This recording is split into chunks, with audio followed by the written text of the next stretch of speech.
Hello everyone, मेरा नाम है वीरेंद्र सिंह और मैं वर्धमान महावीर मेडिकल कॉलेज में एमबीबीएस फर्स्ट ईयर का एक स्टूडेंट हूं। इसी साल यानी नीट 2019 में मेरा नीट का स्कोर 665 नंबर था। आज हम बात करने वाले हैं कि कैसे आप प्रिडिक्ट कर सकते हैं कि एक चैप्टर में जो 10 टॉपिक है उनमें से किस किस टॉपिक से क्वेश्चन आने की प्रोबेबिलिटी ज़्यादा है। इस वीडियो का मोटिव ये है कि अगर आपने कोई चैप्टर पढ़ा है और अगर आप वो इंपॉर्टेंट टॉपिक्स मिस आउट कर रहे हो तो आपके उसके वजह से जो मार्क्स का लॉस होने वाला है वो ना हो पाए। ठीक है, तो आज हम बात करने वाले हैं द लिविंग वर्ल्ड की। अब जो लिविंग वर्ल्ड जैसे चैप्टर्स है ना, ये बहुत छोटे चैप्टर्स हैं और यहाँ से रेगुलरली और अगर कहीं भी ड्रॉप भी होता है तो वो भी 3-4 साल बाद कोई एक एग्जाम में इसमें से क्वेश्चन ड्रॉप होता है। ठीक है, तो लिविंग वर्ल्ड जैसे जो छोटे चैप्टर्स है ना, तो यहाँ पे आप पढ़ भी इनको एक दिन में 1-2 घंटे में आप पूरा पढ़ भी सकते हो और यहाँ से बहुत लिमिटेड टॉपिक्स है जहाँ से क्वेश्चन बनते हैं तो आप उनसे स्कोर भी अच्छा कर सकते हो। ऐसे ही क्वेश्चन ही होते हैं जो आपकी रैंक इंप्रूवमेंट में हेल्प करते हैं। सो हम बात करने वाले हैं, स्टार्ट करते हैं लिविंग वर्ल्ड के साथ। लिविंग वर्ल्ड को एनसीईआरटी ने 4 टॉपिक्स में डिवाइड किया है। पहले में वो बताता है व्हाट इज लिविंग। यहाँ पे जो लिविंग ऑर्गेनिजम्स है उनके कैरेक्टरिस्टिक फीचर्स की बात की गई है।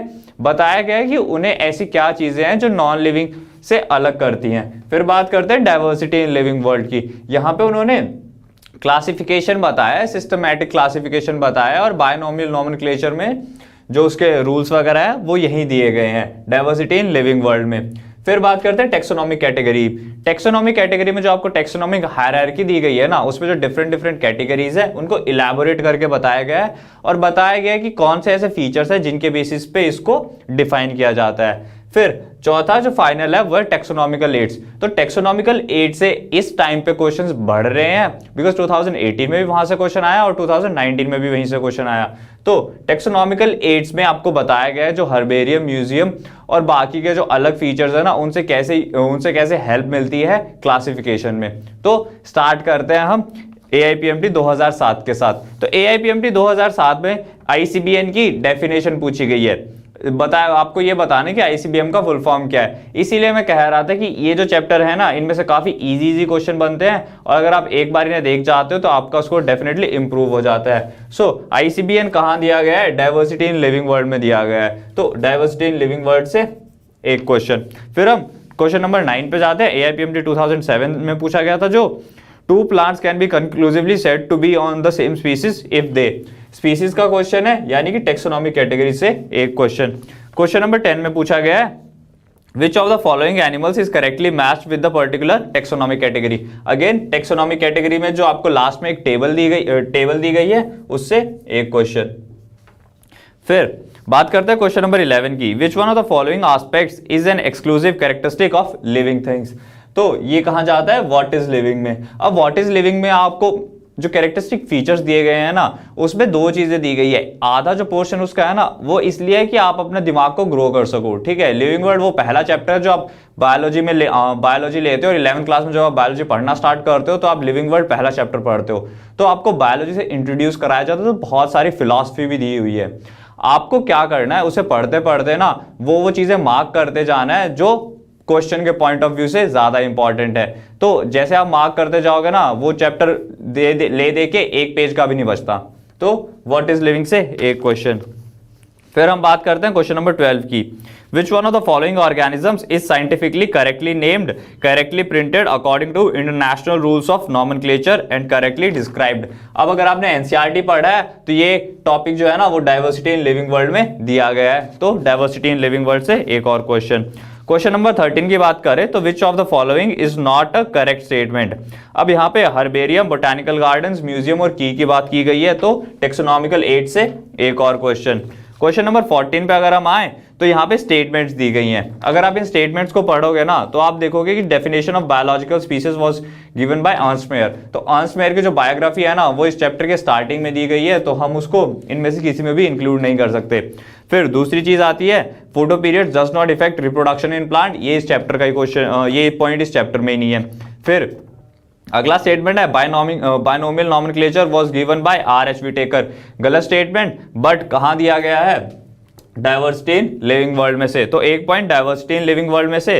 फिर डी में दिया गया है कि इन unicellular organism reproduction is synonymous with growth. अब ये लाइन आपको मिलेगी व्हाट इज लिविंग में, जब आप उसमें रिप्रोडक्शन दिया गया है उसे आप ढंग से पढ़ोगे।